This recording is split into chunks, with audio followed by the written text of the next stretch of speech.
Salut, tu vas bien? Ça va et toi, Pierre-Louis? Ça va, merci beaucoup. Monsieur Éloi Jacob, directeur technique et commercial du château Fourcas-Austin sur l'appellation Listrac-Médoc. Déjà un grand merci de me recevoir. Avec grand plaisir. C'est adorable et puis je te laisse présenter le château Fourcas-Austin en quelques mots. Donc ici on est à Listrac-Médoc, en plein cœur du village. Le château Fourcas-Austin fait 50 hectares sur 2 îlots. Sur les 50 hectares, il y a la moitié pour le rouge qui est en merlot, l'autre moitié en cabernet sauvignon, avec une petite touche de cabernet franc et de petit verre d'eau. J'aime dire que c'est un peu le sel et le poivre dans l'assemblage. Ouais. Ah, voilà. C'est pas mal. Ouais, donc ça vous offre quand même un panel de possibilités au niveau de la production qui est sympa, quoi. Exactement. Génial. Là, on est sur la zone argilo-calcaire qui fait la moitié du vignoble. La deuxième partie du vignoble de château Fourcas-Austin, tu m'as dit que c'était le toit du Médoc, 44 mètres d'altitude, c'est pour ça que je commence à peiner un peu à respirer là. Oui, exactement. Bon, je vois que tu t'acclimates pas mal. Ouais, ça va. Ça va. Ah, ça va. T'es pas tombé dans les pommes. Non, c'est bon. Non, mais je pense que voilà, je fais des globules, c'est bien. Ouais, c'est important, ça fait longtemps que j'ai pas vu la montagne et là,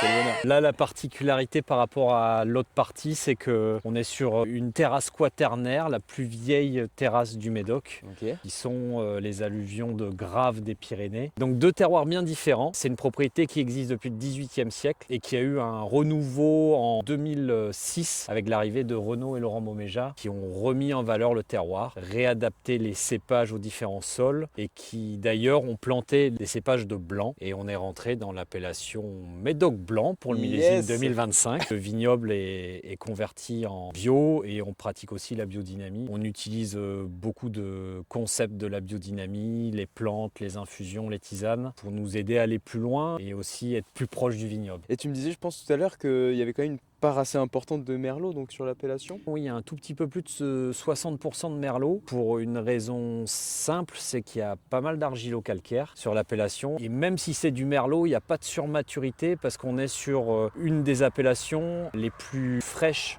du Bordelais. Le fait qu'on soit loin du fleuve, ça nous apporte plus de fraîcheur. Et pour moi, cette appellation, c'est une appellation d'avenir parce qu'on peut garder des cépages comme les merlots, cabernet franc, cabernet sauvignon et petit verre d'eau en gardant de la fraîcheur et en gardant des vins autour de 13 degrés d'alcool maximum. Alors c'est une des plus petites appellations du Bordelais. Pour le moment, il y a un tout petit peu plus de 300 hectares revendiqués. C'est peut-être aussi pour ça que cette appellation n'est pas trop connue. Tu sais combien d'exploitants à peu près? On a 19 propriétés, domaines viticoles, et il y a aussi une cave coopérative qui regroupe une vingtaine de coopérateurs. Quand on est sous appellation Listrac-Médoc, qu'est-ce qu'on a le droit de produire comme typicité de vin, comme couleur de vin aussi? Les gens veulent savoir ça. Listrac-Médoc, c'est une des 6 appellations communales du Médoc. Pour faire simple, dans le Médoc, il y a l'appellation Médoc au nord, l'appellation Haut-Médoc au sud, plus au sud Margaux, juste à côté de Listrac, Moulis, et au nord, on a Saint-Julien, Pauillac et Saint-Estèphe. Listrac, c'est une appellation de vin rouge, exclusivement du vin rouge, comme les autres appellations communales, avec comme cépage majoritaire Merlot, Cabernet Sauvignon. Et après, il y a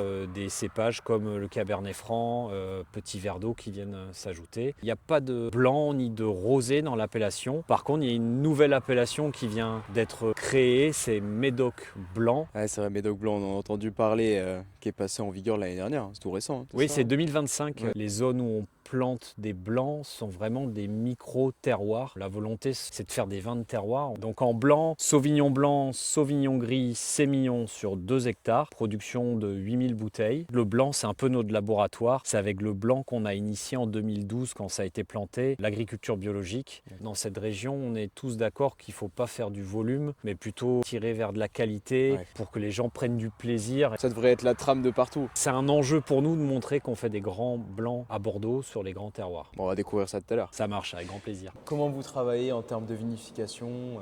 Tu peux nous expliquer un petit peu? Pour améliorer la qualité des vins et surtout faire des vendanges parcellaires, on a été obligé d'investir dans un cuvier adapté aux parcellaires, avec des cuves plus petites et une variabilité de taille de cuve adaptée aux différentes surfaces des parcelles. Béton sur les côtés, où on met les merlots, cabernet franc et petits verres d'eau. On a des asperceurs intelligents connectés à la pompe. On asperce que le chapeau de mare. C'est plutôt moderne. Ça a plus de 15 ans, mais c'est très très fonctionnel. Les cuves bois, l'oxygène qui a dans le bois Ouais. permet de faire une micro-oxygénation naturelle. Notre œnologue voulait que pour le Cabernet Sauvignon, on utilise des cuves bois. Ok, On a un remplissage des cuves par gravité. d'accord. Donc on a des baies entières. Moi, j'aime à dire que chaque cuve, c'est une grande boîte de caviar. Ouais, c'est ça. Des fois, elles sont rondes, des fois, elles sont rectangulaires. Ouais. Et donc là, fermentation alcoolique classique avec des remontages ou des pigeages ou des air pulse aussi qui permettent de brasser rapidement la cuve. Les raisins sont aspirés dans un vortex et tournent dans le jus et ça dure peu de temps, mais par contre, ça permet d'extraire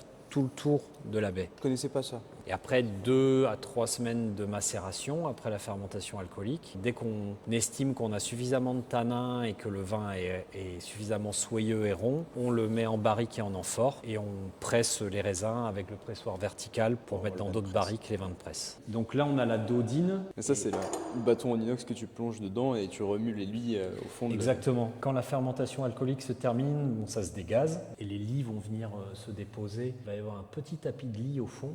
Les lies, qui sont les levures mortes, sont pleines de manoprotéines. Quand on va bâtonner, on va libérer ces manoprotéines et apporter du gras. Et ça permet aussi, en bâtonnant, d'intégrer le boisé sans qu'il domine, quoi. Ouais, complètement. Et depuis quelques années, on a investi dans des amphores qu'on a testés pendant 3 ans. Et au bout de 3 ans, on s'est dit combien il en faudrait pour avoir un assemblage parfait. Donc on y met les merlots pour préserver du fruit. Et ça représente à peu près 10-15% de l'assemblage global. Et ça nous permet par la barrique d'avoir un vin de garde, mais grâce aux amphores, un vin de garde qu'on peut consommer jeune. Ouais, c'est vraiment le but de trouver cet équilibre-là entre les deux contenants, quoi. Exactement, ouais. Trouver l'assemblage parfait. Chez Abarrique de Rouge, qui a été rénové. Là, on y a le 2025 qui est en élevage, qu'on a entonné par parcelle et on vient de faire les assemblages il y a 1 mois. Je propose de déguster l'assemblage sur différents tonneliers pour voir la variabilité.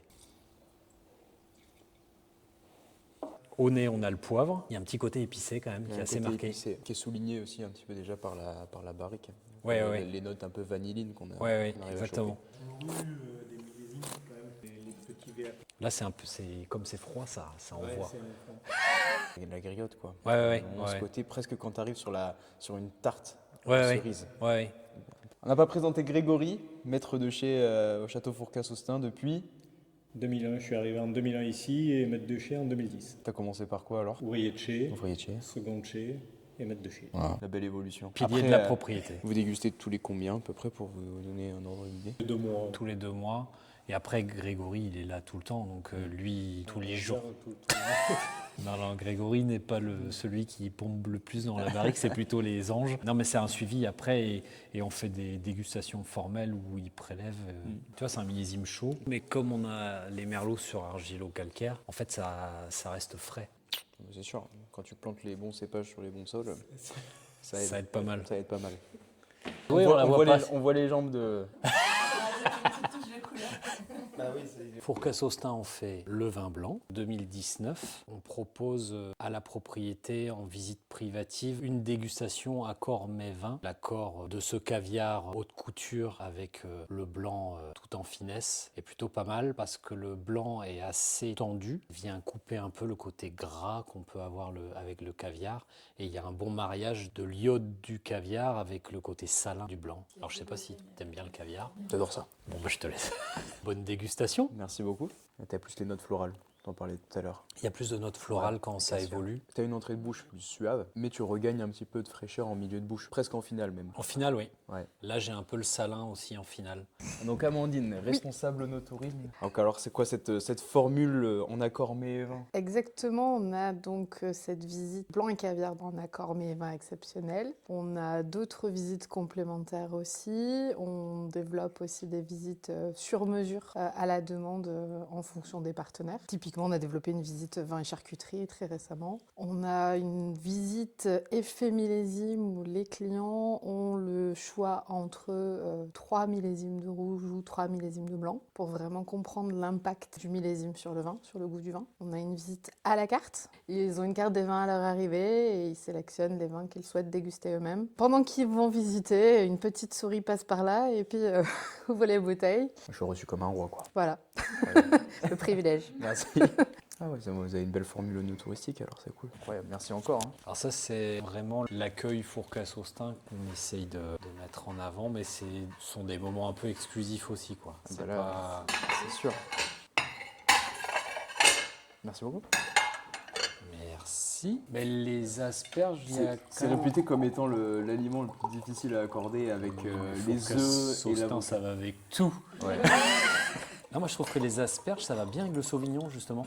Ouais, parce que tu rejoins le côté tiolé un peu Ouais. herbacé. Alors, et puis j'ai mis 21 parce que c'est peut-être le millésime le plus tendu. Là, c'est ce qu'il faut, hein. Justement pour essayer de contrebalancer ça. Bon appétit. Merci beaucoup. Sublime le 2010 là. Hein.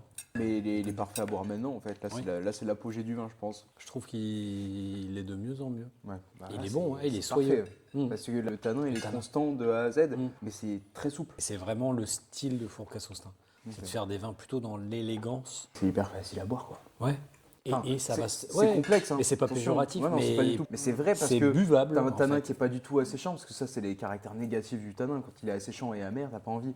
Là, on est juste sur une finesse de tanin, Ouais, en c'est finale. appétant. Ouais. C'est couléant, t'as envie d'y revenir tout le temps. Salut la Vindrouille. J'ai passé une super journée aux côtés de Éloi et l'équipe du château Fourcasse-Austin sur l'appellation Listrac Médoc. Ah putain, il est vachement haut celui-là. L'appellation Listrac était vindrouillable. Putain, va falloir que je dunk. Désormais.